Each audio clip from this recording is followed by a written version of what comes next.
F hub వారి P and the flea గచ్చిబౌలిలో December 15న రాహుల్ సిప్లిగంచే Oscar range live concert. For booking contact.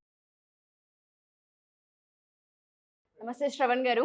నమస్తే ఉషా గారు. మైండ్ఫుల్ మిలీనియర్ చాలా మంది ఎప్పుడైతే మనం ఇది అనౌన్స్ చేసామో కొన్ని ఎపిసోడ్స్ చేస్తూ వస్తూ ఉన్నామో ప్రతి ఒక్కరు ఫస్ట్ క్లాస్ డేట్ చెప్పండి, క్లాస్ ఎన్ని రోజులు ఉంటూ ఉంటుంది, ఏ అవర్స్లో తీసుకుంటూ ఉంటారు, మేము అటెండ్ అవ్వాలనుకుంటున్నాం, మాకు డీటెయిల్స్ కావాలని అడిగే వాళ్ళు చాలా ఎక్కువ మంది ఉన్నారు. పార్ట్ 9 చేసే ముందు ఫస్ట్ డీటెయిల్స్ ఇవ్వరా? డిసెంబర్ 20 నుంచి 27 వరకు ఉంటుంది. మార్నింగ్ టైంలో ఉంటుంది.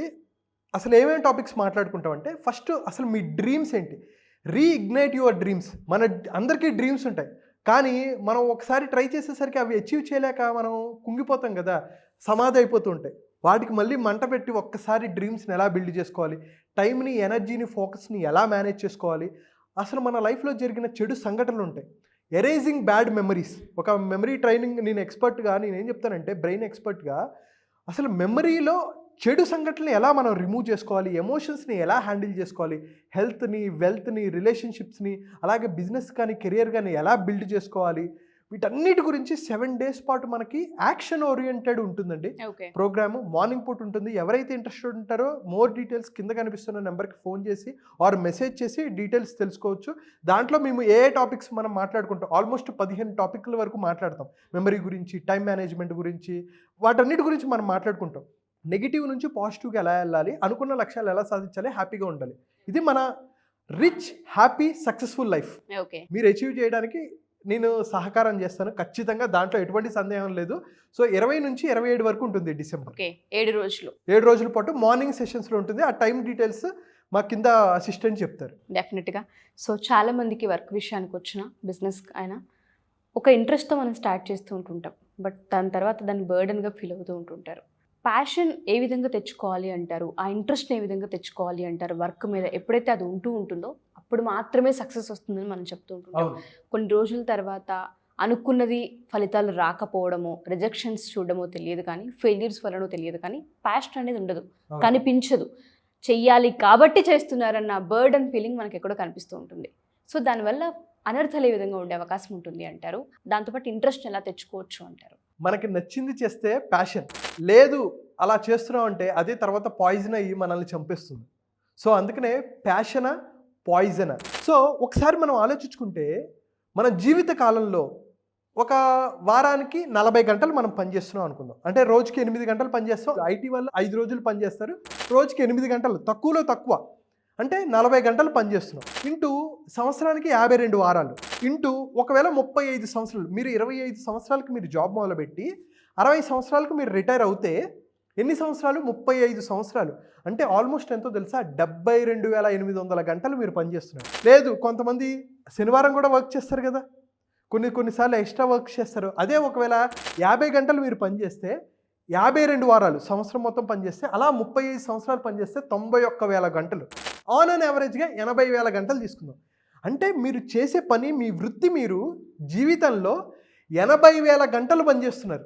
80,000 గంటలు అంటే ఎంత స్ట్రెస్ని మేనేజ్ చేసుకోవాలి, ఎన్ని ఎమోషన్స్ని, నచ్చని వాళ్ళతో పనిచేయాలి, మీకు నచ్చని పని చేయాలి, నచ్చని బాస్తో పనిచేయాలి.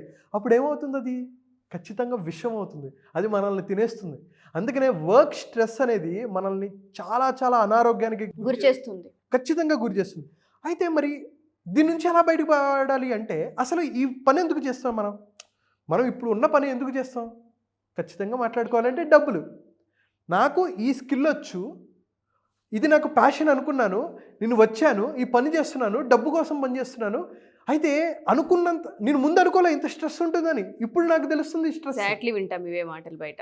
అదే నాకు అందరూ అంటారు, నాకు ఐటీ జాబ్ కావాలి, ఐటీ జాబ్ కావాలి, ఐటీ జాబ్ కావాలంటారు.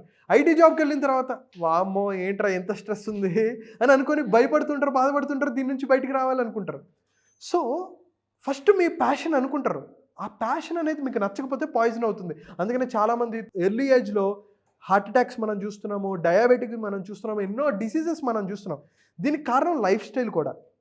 అయితే ఫస్ట్ మనం దేనికోసం వర్క్ చేస్తున్నాం? డబ్బు కోసం పనిచేస్తున్నాం. సో డబ్బు ఉన్నంత మాత్రమే సరిపోతుందా? అలా అని చెప్పి ఇప్పుడే మీరు నచ్చని జాబ్ వదిలేయండి, మీకు నచ్చిన జాబ్ చేసుకోండి, ఈ జాబ్ కాదు వేరే జాబ్ చేయాలనుకుంటున్నారా చేయండి, మీకు సింగింగ్ ఇష్టమా, డాన్సింగ్ ఇష్టమా, అదన్నీ చెప్పచ్చు. కానీ ఒకసారి ఆలోచించుకోండి, ఎంతమంది సింగర్స్, డాన్సర్స్, లేదు వాళ్ళకి నచ్చిన ఫీల్డ్ బిజినెస్ పెట్టి సక్సెస్ అయిన వాళ్ళు ఉన్నారు, ఇన్కమ్ జనరేట్ చేసుకోగలుగుతున్నారు. ప్యాషన్ ఒక్కటి ఉంటే సరిపోదు, దాన్ని రెవెన్యూగా ఎలా కన్వర్ట్ చేసుకోవాలి.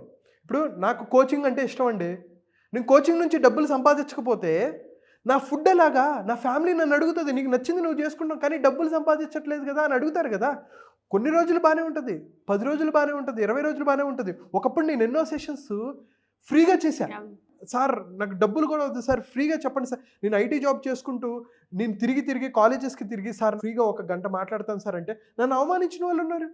నువ్వు గంట మాట్లాడితే వాళ్ళు ఏమైనా మారిపోతారా, నువ్వేమైనా స్వామి వివేకానంద లేకపోతే గొప్పవాడివా, నువ్వు మాట్లాడితే మారిపోతారా అని అన్న వాళ్ళు ఉన్నారు. కానీ వాటన్నిటిని నేను తట్టుకొని డబ్బులు వచ్చినా రాకపోయినా నేను జాబ్ చేసుకుంటూ, ఎందుకంటే అప్పుడు నాకు జాబ్ అనేది ఉంది, ఒక రెగ్యులర్ ఇన్కమ్ అనేది ఉంది, దాని నుంచి నేను బిల్డ్ చేసుకుంటూ వచ్చా. సో మీ ప్యాషన్ ఏంటి ఫస్ట్ అర్థం చేసుకోవాలి. అయితే కొంతమందికి జాబ్ ఎందుకు ఇష్టం ఉండదంటే దాన్ని ఛాలెంజెస్ పరంగా కూడా ఉంటుంది. అయితే నేను ఇక్కడ ఏం చెప్తానంటే, మీరు ఎవరు సక్సెస్ అవుతారంటే లైఫ్లో, people who succeed in their profession are those ones who find fulfilment, meaning and growth opportunities to grow in their work.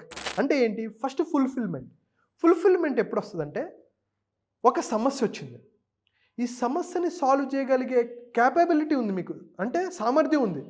అప్పుడు ఏమవుతుంది, సమస్య ఉంది దాన్ని తట్టుకోగలవు నువ్వు, అప్పుడు ఫుల్ఫిల్మెంట్ వస్తుంది. ఓకే, సంతృప్తి వస్తుంది నేను చేయగలిగా. లేదు, ఒక పెద్ద సమస్య వచ్చింది, మీ క్యాలిబర్ ఇంతే, ఓకే, మీ శక్తి సామర్థ్యం ఇంతే, అప్పుడు ఏమవుతుంది, స్ట్రెస్ వస్తుంది. అరే ఎలా చేయాలిరా బాబు అని చెప్పి భయపడుతుంటారు, ఆందోళనలోకి వెళ్ళిపోతుంటారు. అదే మీ క్యాపబిలిటీ చాలా హైలో ఉంది కానీ సమస్య మాత్రం చాలా చిన్నగా ఉంది, అప్పుడు ఏమనిపిస్తుంది, బోర్ అనిపిస్తూ ఉంటుంది. సో మీ కేపబిలిటీ ఏంటి, మీ శక్తి సామర్థ్యాలు ఏంటి, అవి తెలుసుకోవాలి. అదే మనం మైండ్ఫుల్ మిలియనియర్లో మనం నేర్చుకుంటాం. నీ శక్తి ఎంత, నీ సామర్థ్యం ఎంత, నీకేది ఇష్టం, నీకేది ఇష్టం లేదు, నువ్వు ఎంతవరకు వర్క్ చేయగలవు, నువ్వు ఎంతవరకు వర్క్ చేయలేవు, నువ్వు ఎంత స్ట్రెస్ని హ్యాండిల్ చేయగలవు, దేనికి నువ్వు లొంగిపోతావు అనేది అర్థం చేసుకుంటే. అందుకనే జపనీస్లో ఒక అద్భుతమైన కాన్సెప్ట్ ఉంది, ఇకిగాయ్ అంటారు. ఇకిగాయ్ అంటే ఏంటంటే, వాట్ యు లవ్, నీకు ఏది ఇష్టం అది రాయి. తర్వాత what you are good at, నీకు నచ్చినంత మాత్రం. నాకు ఇప్పుడు సింగింగ్ అంటే ఇష్టం అండి, నేను పాడాను అనుకో పారిపోతారు అందరూ, నేను వినడానికే. సో నాకు అది ఇష్టం, దేంట్లో నేను గుడ్డా అది రాసుకోవాలి. అలాగే ప్రపంచం నీకు దానికి పే చేస్తుందా, నీకు సింగింగ్ అంటే ఇష్టం, నువ్వు పాట పాడుతుంటే వాళ్ళు డబ్బులు పే చేస్తున్నారా, కొన్ని రోజులు డబ్బులు పే చేయరు కానీ తర్వాత పే చేస్తున్నారా లేదా, అది ఇంపార్టెంట్. అలాగే ప్రపంచానికి అది అవసరమా, అది ఎంటర్టైనింగ్ ఏమైనా చేస్తుందా, ఎడ్యుకేట్ ఏమైనా చేస్తుందా, వాళ్ళు ఏదో ఒక రకంగా ఉపయోగపడేలా చేస్తుందా. అందుకనే passion, profession, vocation and mission అంటారండి. ఇది కనుక మీరు ఉంటేనే మీకు డబ్బులు రావాలి, మీకు ఇష్టమైన దాంట్లో మీరు దాంట్లో గుడ్ కూడా ఉండాలి. ఎప్పుడైతే ఇవి ఉంటాయో మీరు ఖచ్చితంగా అనుకున్న లక్ష్యాలు మీరు సాధిస్తారో, అనుకున్న విజయం మీరు సాధిస్తారు. సో ఈ 4 రాయండి, మీకు ఏది ఇష్టం, అది ప్రపంచానికి అవసరమా, దానికి మీరు డబ్బులు పే చేస్తారా, ఎవరైతే మీకు పే చేస్తారా, అండ్ అలాగే మీరు అందులో నిజంగా గుడ్డా కాదా, ఈ 4 పేసుకొని మీరు ఏ రంగంలోకి వెళ్ళాలనుకుంటున్నారు అది మీరు పెట్టుకోండి, మీరు ఖచ్చితంగా అప్పుడు అనుకున్న లక్ష్యాలు సాధిస్తారు. చాలా బాగుందండి ఇకిగాయ్ ఫార్ములా. నిజంగా దానికి ఏదైతే మనకి ఇష్టం, దాని నుంచి మనకు డబ్బులు వస్తున్నాయా లేదా, అసలు అది ప్రపంచానికి అవసరమా లేదన్న బేసిస్ మీద కనుక మనం అనాలిసిస్ చేసుకోగలిగితే, వాటిపైన మనం అవేర్నెస్గా ఉండగలిగితే మనకు అది ప్యాషన్గా మారుతుందా పాయిజన్గా మారుతుందన్న పాయింట్ అక్కడే అర్థమవుతూ ఉంటుంది. 80,000 గంటలు మీ జీవితంలో 80,000 గంటలు మీరు ఇప్పుడే క్రాక్ చేసుకోండి. మీకు ఒకవేళ చాలామంది జాబ్ షిఫ్ట్ అవ్వాలనుకుంటారు, అప్పుడు ఎలా చేయాలి, రోజుకి ఎన్ని గంటలు, ఎన్ని ఆదివారాలు, ఎన్ని శనివారాలు, రోజుకి ఎన్ని గంటలు టైం వేస్ట్ చేసావు, అనవసరమైన వాటి వీడియోలు చూసావు, నీ ఎంటర్టైన్మెంట్ మీద ఫోకస్ చేసావు కానీ ఎడ్యుకేషన్ మీద ఫోకస్ చేసావా. ఎప్పుడైతే మీరు ఎడ్యుకేషన్ మీద ఫోకస్ చేసి మీ స్కిల్స్ బిల్డ్ చేసుకొని దీని నుంచి నేను డబ్బులు సంపాదించుకోగలను అని అనుకున్నప్పుడు, మీరు జాబ్ చేసుకుంటూ ఇక్కడ నేను కొంత డబ్బులు సంపాదించుకుంటే దెన్ స్లోగా మీరు ఈ జాబ్లోకి మీరు వెళ్ళొచ్చు.